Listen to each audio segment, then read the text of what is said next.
పాతకాలం నాటి మాట. ఒక పెద్ద అడవి చివర పచ్చదనం నెమ్మదిగా కనుమరుగవుతున్న చోట ఒక పాత ఎండిపోయిన చెట్టు నిలబడి ఉండేది. దాని ఎండిపోయిన నిర్జీవంగా కనిపిస్తున్న ఒక లావుపాటి కొమ్మ మీద శ్రీకృష్ణుడికి ఎంతో ఇష్టమైన ఒక మగ నెమలి, ఆడ నెమలి జంట కూర్చుని ఉన్నాయి. ఆ రెండు చాలా వయసు మళ్ళినది.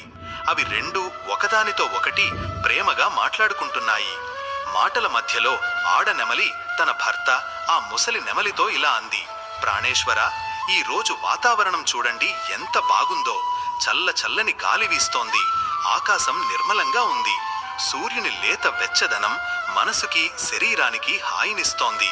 ఈ రోజున మీరు మాకు విజ్ఞానానికి సంబంధించిన కొన్ని అమూల్యమైన విషయాలు నేర్పే ఒక కథ చెబితే బాగుంటుంది. తన భార్య మధురమైన మాటలు, కోరిక విని ఆ ముసలి నెమలి ముఖంలో ఒక సౌమ్యమైన చిరునవ్వు విరిసింది. అతను తన భార్య వైపు ప్రేమగా చూసి, ప్రియా, నీ కోరిక నాకొక ఆజ్ఞ లాంటిది.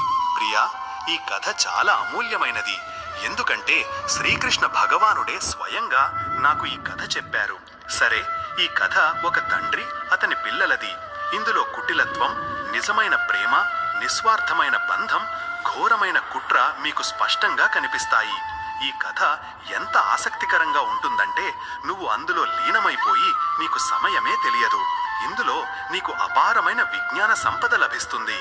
మగ నెమలి మాటలు విన్న తర్వాత ఆడ నెమలి కళ్లలో ఆసక్తి మరింత పెరిగింది. ఆమె ఉత్సాహంగా, స్వామి, నిజంగా మీరు చెబుతున్నట్టు ఈ కథ అంత గొప్పదైతే దయచేసి ఇంకా ఆలస్యం చేయకుండా కథ చెప్పండి. నేను శ్రీకృష్ణుడి